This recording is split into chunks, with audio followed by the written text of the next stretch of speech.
Anne de Green Gables. Capítulo 15. Uma tempestade em copo d'água na escola. Que dia esplêndido! Anne exclamou, respirando profundamente. Não é bom simplesmente estar vivo num dia como este? Tenho pena das pessoas que ainda não nasceram, porque estão perdendo isso. Elas podem ter dias maravilhosos, claro, mas nunca terão este. E é ainda mais esplêndido ter um caminho tão adorável para ir para a escola, não é?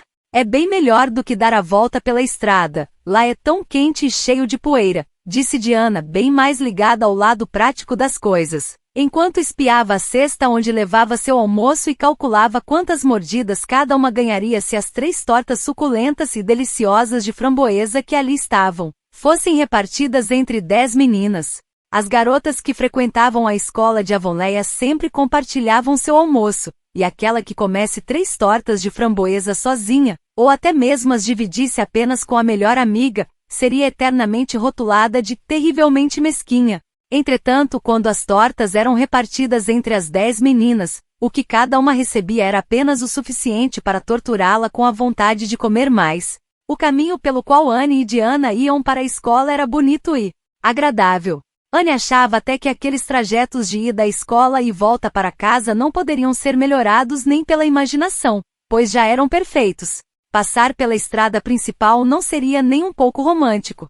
Entretanto, passar pela vereda dos apaixonados, pela Lagoa dos Salgueiros, pelo Vale das Violetas e pela Trilha das Bétulas era tão romântico quanto um percurso poderia ser. A vereda dos apaixonados começava logo abaixo do pomar de Green Gables, atravessava o bosque e se estendia até o final da fazenda dos irmãos Cuterte. Por esse caminho, as vacas eram levadas para o pasto dos fundos e a lenha era trazida para casa, no inverno. Antes de ter passado um mês em Green Gables, Anne já havia dado esse nome à trilha. Não quer dizer que pessoas apaixonadas realmente andem por lá, explicou a Marilla. Na verdade, Diana e eu estamos lendo um livro perfeitamente magnífico, e tem uma vereda dos apaixonados nele. Então, quisemos ter uma também. E é um nome muito bonito, a senhora não acha? Tão romântico.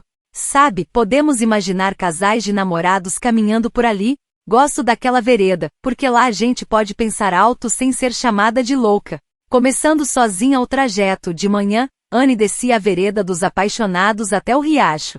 Ali, ela encontrava Diana e as 2 meninas continuavam juntas, passando sob o frondoso arco de bordos.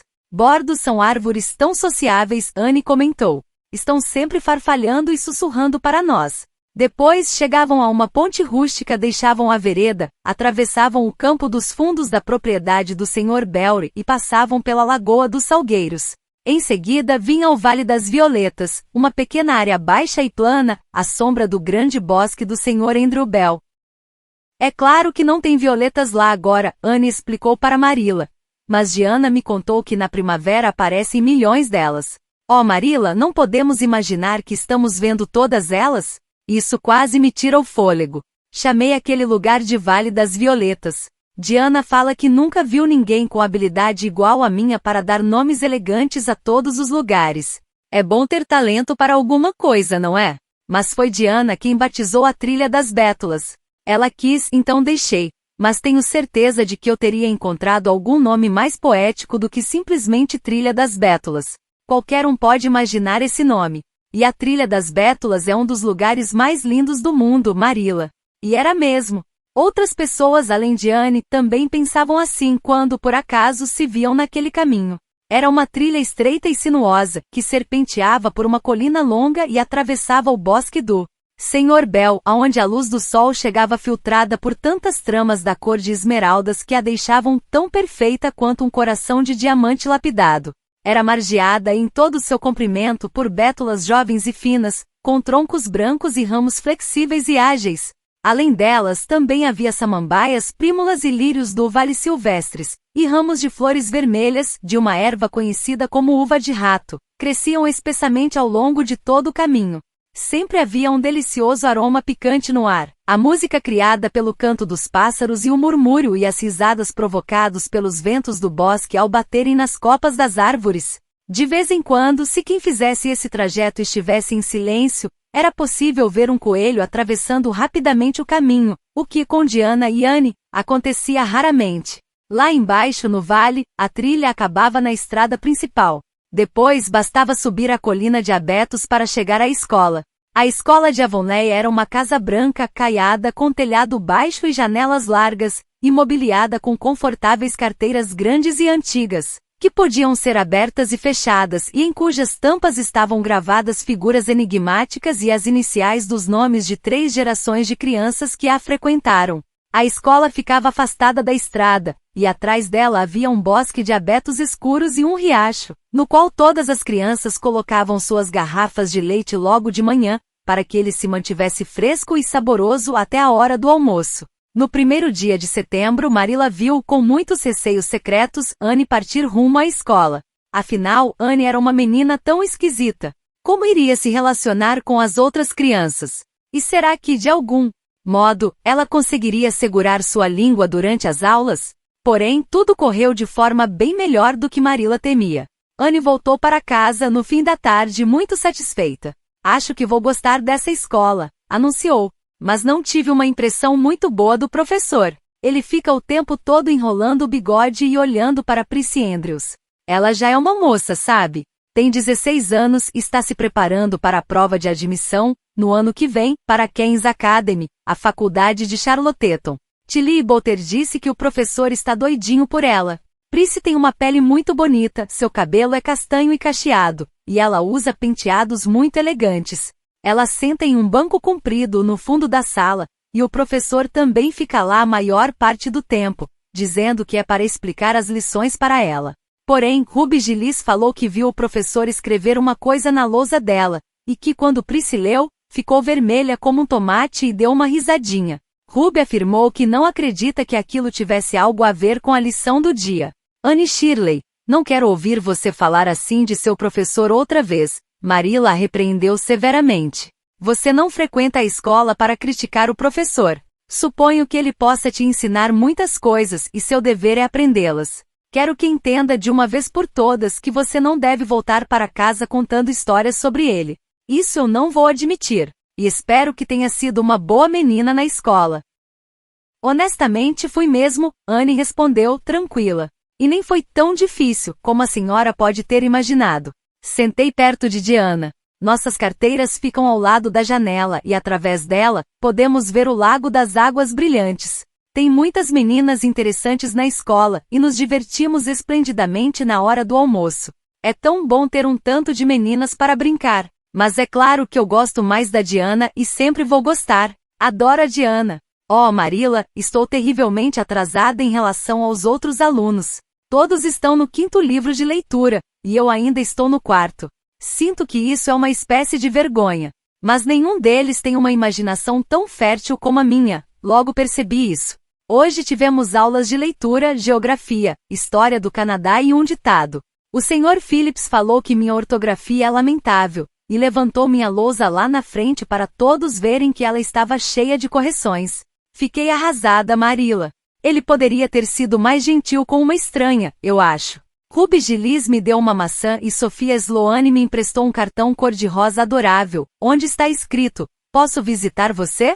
Tenho de devolver o cartão para ela amanhã. E a Tilly Boulter me deixou usar o anel de contas coloridas dela durante toda a tarde. A senhora me dá algumas daquelas contas peroladas da almofada de alfinetes velha, que está no sótão, para eu tentar fazer um anel para mim? Oh, Marilla Jane Andrews me contou que Minnie Macpherson falou com ela que ouviu Prissy Andrews dizer a Sarah Gillis que meu nariz é muito bonito. Marilla, esse é o primeiro elogio que recebi em toda a minha vida, e a senhora nem pode imaginar o sentimento estranho que isso causou em mim. Marilla, meu nariz é mesmo muito bonito? Sei que vai me dizer a verdade. É suficientemente bonito, Marilla respondeu, sem mais comentários. Secretamente Marilla achava que o nariz de Anne era perfeitamente lindo, mas não tinha nenhuma intenção de lhe dizer isso. Essa conversa aconteceu 3 semanas antes do que vou relatar agora, e durante esse período tudo tinha corrido bem, sem problemas ou dificuldades. Agora, naquela manhã fresca e agradável de setembro, Anne e Diana percorriam alegremente a trilha das Bétulas, e eram 2 das meninas mais felizes de Avonlea. Acho que Gilbert Blythe vai estar na escola hoje, Diana falou. Ele passou todo o verão visitando seus primos em New Brunswick e só voltou no sábado à noite. Ele é extraordinariamente bonito, Anne, mas provoca as meninas de uma maneira terrível. É um tormento em nossas vidas. A voz de Diana indicou que entre ter ou não sua vida atormentada daquele jeito, ela preferia a primeira opção. Gilbert Blythe? Anne indagou. Não é esse nome que está escrito na parede da varanda, ao lado do de Julia Bell, com um grande prestem atenção acima? Sim, Diana respondeu balançando a cabeça. Mas tenho certeza de que ele não gosta muito de Julia Bell. Eu mesma ouvi Gilbert dizer que estudou a tabuada de multiplicação com a ajuda das sardas dela. Oh, não fale comigo sobre sardas, Anne implorou. Não é delicado, já que tenho tantas. Mas eu realmente penso que escrever prestem atenção nas paredes, junto com nomes de meninos e meninas, é uma grande besteira. Queria ver alguém ousar escrever meu nome ao lado do nome de algum menino. Porém, é claro, apressou-se em acrescentar que não acredito que fariam isso comigo. Anne suspirou. Não queria seu nome escrito em uma parede. No entanto, por outro lado, era um pouco humilhante saber que não havia nenhum risco de acontecer isso. Bobagem, afirmou Diana, cujos olhos negros e cabelo longo e brilhante já tinham destruído o coração de tantos meninos de Avonlea que seu nome estava em vários anúncios de prestem atenção nas paredes da varanda da escola. É só uma brincadeira.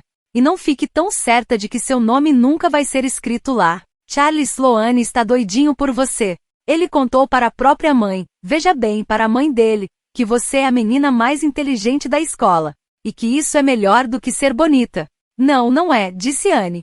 Eu preferiria ser bonita a ser inteligente. E odeio Charles Sloane. Não suporto meninos de olhos esbugalhados. Se alguém escrevesse meu nome lá junto com o dele, eu nunca superaria. Mas confesso que é bom ser a melhor aluna da turma. Gilbert vai fazer parte de sua classe, Diana falou. E está acostumado a ser o melhor aluno, posso te assegurar isso. Ele ainda está no 4º livro, apesar de já ter quase 14 anos. Há 4 anos, o pai dele ficou doente e teve de fazer um tratamento na província de Alberta. Gilbert foi com ele e ficaram lá por 3 anos. Nesse período, Gil quase não frequentou escola nenhuma, e só voltou a estudar quando eles retornaram. A partir de agora, se manter como a melhor da turma não vai mais ser tão fácil, Anne. Fico contente com isso, Anne declarou prontamente. Eu não podia mesmo sentir orgulho de ser a melhor de uma turma de meninos e meninas de apenas 9 ou 10 anos de idade. Na aula de ontem de manhã, fiquei de pé para soletrar ebulição. Josie P. foi a que se saiu melhor na competição, mas ela espiava as palavras no livro. O Sr. Phillips não viu, porque ficava só olhando para Prissy Andrews, mas eu vi. Então, eu lhe lancei um olhar congelante de desprezo. Ela ficou vermelha como um tomate e acabou soletrando incorretamente a palavra. As meninas P trapaceiam em todos os lugares. Diana falou, indignada, enquanto pulavam a cerca para sair da estrada principal.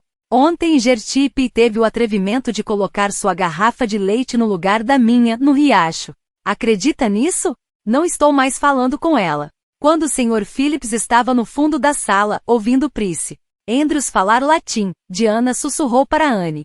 Ali está Gilbert Blythe, sentado na sua direção, do outro lado da fila de carteiras.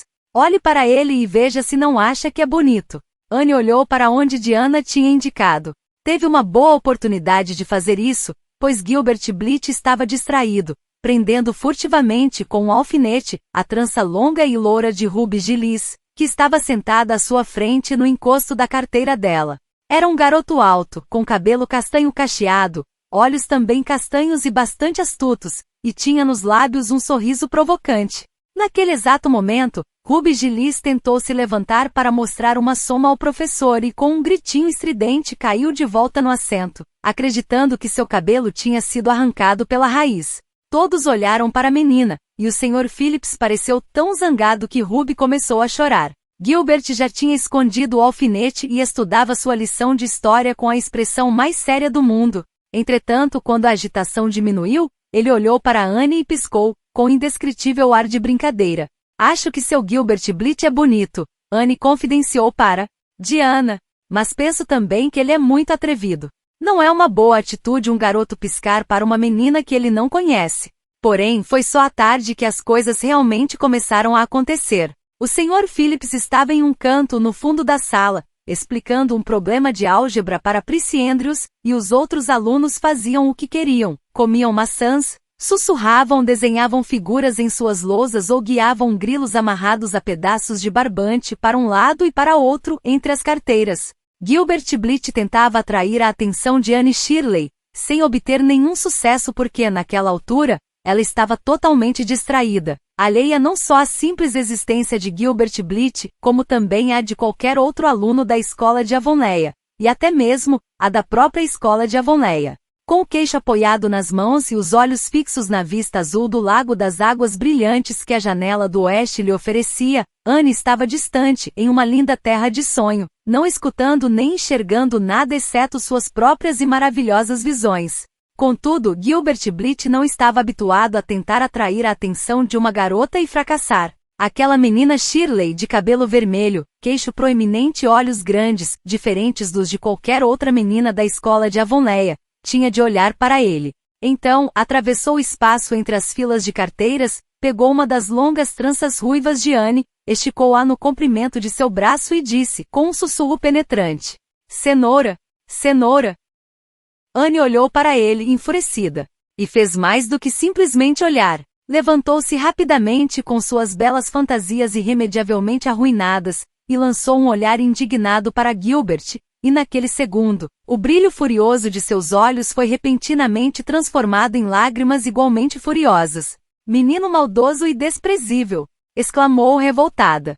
"Como se atreve!" Em seguida, tum, plaft. Anne bateu com a lousa na cabeça do garoto e a partiu, a lousa não a cabeça, ao meio. A escola de Avonlea sempre gostou de uma cena inesperada, e essa foi uma especialmente divertida. Todos exclamaram, "Oh!", deliciosamente horrorizados.